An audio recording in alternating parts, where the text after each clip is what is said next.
Olá, pessoal. Hoje eu gostaria de deixar aqui para vocês algumas medidas preventivas relacionadas a trabalhos a quente. Então, corte a quente e soldagem em equipamentos ou áreas com presença de inflamáveis. Eu selecionei aqui das dez energias, eu selecionei aqui para esse serviço a pneumática, a elétrica, a gás e a energia hidráulica. Com certeza vai depender de cada empresa, pode ter mais, pode ter menos energias. Então, o que me motivou a fazer esse vídeo? Foi uma pergunta de uma pessoa com relação a esse aparelho. A pessoa me fez a seguinte pergunta: eu fazendo atividade de solda ou corte, ou seja, trabalho a quente, lá dentro do espaço confinado, se o aparelho começar a disparar, a alarmar, eu posso ficar lá? Então, o que eu fiz? Nós vamos ter algumas premissas aí para a gente tentar chegar numa conclusão lá para fornecer a resposta para essa pessoa. Então, esse aparelho, ele é individual. Muitas pessoas falam carboxímetro. Na realidade, ele é um multigás. Quando que a pessoa está chamando ele de carboxímetro, está chamando um aparelho que é uma Ferrari, falando que ela é um Fusquinha. Tudo bem, se você está seguindo tudo que pede no treinamento, pode chamar de qualquer coisa. O problema, a questão é seguir as premissas aqui do aparelho. Qual que é a definição? Nós colocamos esse aparelho na altura do tórax. Por quê? Porque eu vou escutar mais fácil o alarme e ele vibra. Aí eu vou perceber. Então, qual que é a definição? Apitou, sai. Apitou, sai. Repetindo para a gente gravar. Então, como nos preparativos lá para trabalho a quente, eu tenho que fazer o seguinte: eu tenho que colocar o exaustor ou insuflador para eu fazer a atividade. Eu tenho que, na impossibilidade de ficar lá fazendo com presença de gás, eu não posso fazer o serviço a quente, porque tem um ser humano fazendo esse serviço lá. Então, eu preparo lá dentro do espaço confinado um ambiente propício para a atividade, para a questão de explosão e para a questão da saúde. Ou eu faço o serviço em outro local. Eu tenho essas opções. Ainda tem a terceira opção: não faço essa atividade. Ainda a gente tá avançando, mas eu acho que a gente precisa avançar mais nessa questão de raquete. Toda atividade que eu vou fazer solda, que eu vou fazer corte, se ela tem gás, se ela tem hidráulico, se ela tem óleo hidráulico, óleo lubrificante, eu tenho que colocar a raquete. Mas eu não queria falar aqui que isso aí é regra. Não. Eu quero mostrar para vocês o motivo, a necessidade da gente colocar a raquete. Aí depois vocês fazem a análise. Poxa, será que eu preciso colocar raquete? Porque está lá no padrão. Mas se está lá no padrão, fica assim, será que precisa? Ora não, ora sim. Então eu vou explicar aqui algumas coisas que já aconteceram para a gente ver a necessidade de colocar a raquete ou não.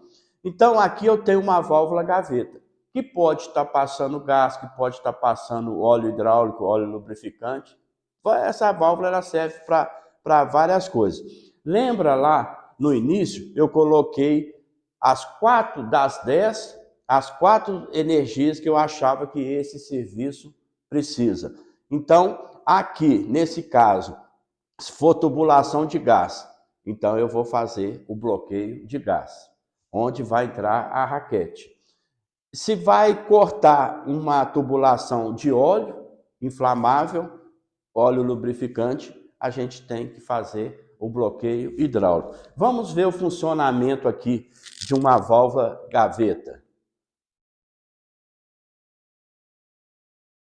Essa válvula, ela precisa ficar trabalhando toda aberta ou na hora do serviço, ela toda fechada.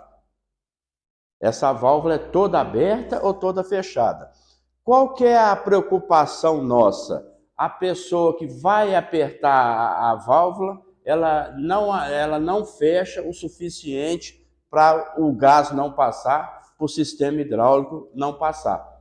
Ou uma outra questão, ela trabalha com ela um pouco aberta, então vai criando sujeira aqui nesse local. Na hora que vai bloquear, precisa fechar. Para eu que estou fechando lá em cima, está o máximo. Posso até pedir uma pessoa para me ajudar a fechar, mas só que a sujeira aqui não deixa ela fechar até o final. Então, principalmente o gás pode passar. Essa é a válvula tipo gaveta, essa é a automática. Então, geralmente, ela tem um comando que é elétrico e ela tem a parte de ar comprimido é que faz um movimento de fechamento aqui. Vamos ver. A preocupação é a mesma coisa.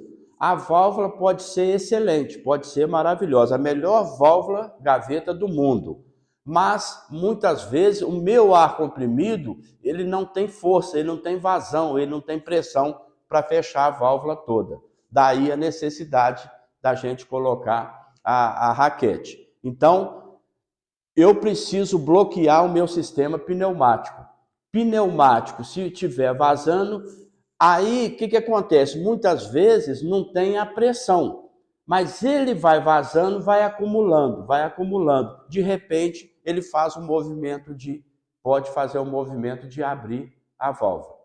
Então, tem pessoas que comentam com a gente, mas está acionando a questão do oxigênio, só uma informação adicional aqui, que muitas vezes a pessoa coloca muito em cima. Então, o que acontece? O que tem agora aqui no ar? Tem 78% de nitrogênio, 20,9% de oxigênio, 0,9% de argônio e 0,2% de outros gases. Essa é a atmosfera. Então, na hora que faz a troca gasosa no nosso pulmão, sai pouquinho oxigênio, pouco oxigênio e muito CO2. Só para o pessoal entender, CO2 está lá no dióxido de carbono, está no extintor, que tira o oxigênio do fogo. Então, o que acontece? Quando que estiver muito perto aqui, na hora que sai aqui no nariz, vai detectar o CO2, vai causar a diminuição do oxigênio, por isso que apita, é só abaixar um pouco. Então, o que eu fiz? Eu peguei o alarme desse aparelho mais novo e peguei o alarme desse aparelho mais velho, eles são os mesmos. Só que eu tenho dois alarmes que eu vou mostrar para você agora. Eu tenho o primeiro alarme, que é a questão da bateria. Aqui dá para ver bem, a bateria está acabando. Então, ouçam como que é esse alarme. Esse alarme, ele é para bateria baixa, está acabando a bateria. Mas nós temos que seguir o sistema direitinho, só começar a atividade com a bateria toda cheia. Agora eu vou mostrar para você aqui qual que é o alarme com a presença de gás. Então, ele é um aparelho de 4 gases. Eu vou mostrar, o alarme é esse. Só que o alarme é o mesmo, do novo, do mais velho, dessa linha da Nakayama. Essa é presença de gás. Ele tem o alarme, ele tem os LEDs, ele tem o vibracal, são várias coisas que protegem a gente. Então, eu vou mostrar para você agora esse acidente, que foi um serviço a quente, uma solda na tubulação, possivelmente de gás. Né? Não é aqui na nossa região, eu não sei onde, não sei detalhe nenhum, mas só para mostrar como que acontece. Se eu fosse parar aqui agora, mostrar os vídeos das coisas boas que nós fazemos, um vídeo de 3, 4 dias não daria. Então, infelizmente, eu tenho que mostrar assim alguma vez para a gente ficar atento, para a gente ver se a gente está cumprindo direitinho as regras. Só da gente ver aqui a solda, ver que já tem algo errado, já está tendo um fogo ali. Ele acaba de soldar, aí fechou toda a tubulação. Nessa hora acontece a explosão. Tá certo? Então, essas pessoas que estavam lá, vai agora, mas já é tarde. Se esse aparelho estivesse lá, ia estar apitando. Então, aquela pergunta que a pessoa me fez, ô Fernando, eu posso soldar com o aparelho disparando? Não. Eu ainda vou mostrar mais para vocês aqui o porquê que não pode. E se uma outra pessoa ficar monitorando? Se eu voltar o vídeo aqui, passar ele de novo, eu já vou responder para vocês aqui. Não. A mesma coisa. Alguém pode desligar o disjuntor lá da sala elétrica para o outro? Não. Então, o aparelho é individual, o bloqueio é individual, aquela atividade, possivelmente, se tivesse o aparelho, estaria disparando, estaria alarmando por ou presença de gás monóxido de carbono, ou a questão da explosividade. Beleza? Então, a gente tem que ter muito cuidado para não ser enganado por nós mesmos. Esse aparelho, eu já perguntei ao pessoal da Nakayama, os erros que ele já teve. Não souberam me falar, nunca teve erro. Se ele se calibrar ele direitinho, usar ele da forma que precisa, não tem erro. Então, tem gases que não têm odor. Esse aparelho, ele faz essa função para a gente. O especialista está mexendo lá na instrumentação, que um movimento dela, o sistema dela é com nitrogênio. Nitrogênio não tem odor, não tem cheiro. Esse aparelho, ele vai detectar. Por quê? Ele vai detectar que vai diminuir o oxigênio. Então, ele tem um detector de oxigênio. A mesma coisa é com o argônio. O argônio também não tem cheiro, mas é um gás inerte. Então, na hora que chegar na onde que nós estamos, vai mostrar que é falta de oxigênio. O gás de alto forno da siderurgia, que é integrada, gás de alto forno e gás de aciaria, ele não tem odor. Então, a gente tem que tomar muito cuidado. A gente não duvida desse aparelho. Apitou, a gente tem que sair. Beleza? Então, é essa máxima aqui que eu uso. O multigás alarmou, sai imediatamente. Lá fora você vai ver o que está acontecendo. Mas você não fica lá dentro duvidando do aparelho. Será que o aparelho está certo? O aparelho apitou, você sai. Então, nessa tela aqui, eu vou fazer agora a resposta final. Não posso estar com o aparelho apitando. Imaginar uma hipótese aí que a gente considera aquilo, ok, está soldando, então não vamos ficar com o aparelho não. Ou até alguma pessoa que me falou, vamos colocar o aparelho aqui para trás. Qual que é o lugar do aparelho? No tórax. Mas vamos considerar. Beleza, que a gente aceita isso. Aí eu estou pensando que é a questão da solda. Na mesma hora, pode ser a explosividade através do metano, CH4, que é os limites aqui inferior de explosividade. O limite inferior está falando assim, ó, está formando atmosfera, sai do ambiente, sai do ambiente, o aparelho começa a disparar. Lembra que os alarmes são os mesmos para detecção de gás? Então, está vazando CO. O CO é inflamável também. E tem uma outra questão do CO. Ele é um gás tóxico. Na hora, se eu respirar muito CO, não entra o oxigênio, eu posso morrer por asfixia química. Então, esse alarme da explosividade é igual. Esse alarme do CO é igual. Esse alarme está com deficiência de oxigênio é igual. Esse alarme agora está vazando gás sulfídrico, que é um gás inflamável também, e onde que gera o gás sulfídrico, provavelmente não vai ter oxigênio. Então eu estou pensando, é a solda, é a explosividade, acabou, eu não tenho. vai dar explosividade, porque se estiver formando, eu consigo sair. Então, vamos só rever aqui essa questão dos alarmes. Pode ser que você está assistindo o vídeo e fala assim, meu aparelho é aquele amarelo, é o alaranjado. As lógicas são as mesmas.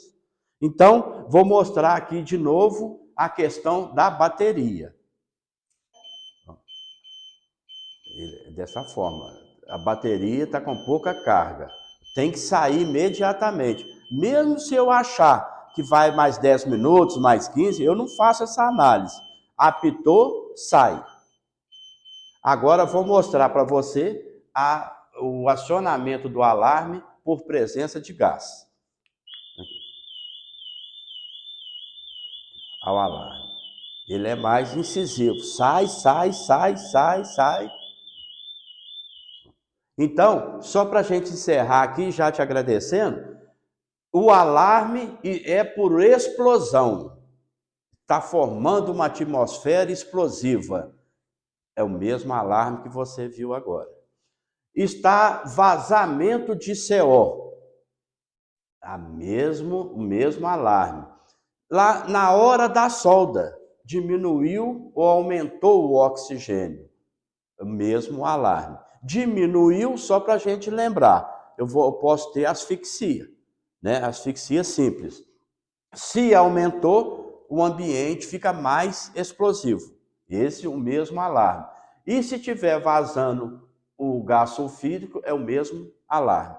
Então, espero que tenha ajudado aí e que você faça a reflexão. Poxa, tá bacana, eu estou fazendo tudo certo lá, ótimo, mas aí nós temos que fazer mais um pouquinho. Cuidado ativo com o colega. Eu não estou fazendo assim, igual o Fernando falou, mas eu vou fazer uma reflexão. Eu não estou fazendo assim, igual o Fernando falou, mas eu acho que eu vou mudar. Então esquece o que passou, que já fez para lá, tá? Passou. Segue aí, tranquilo, para você voltar para casa com saúde e muita segurança.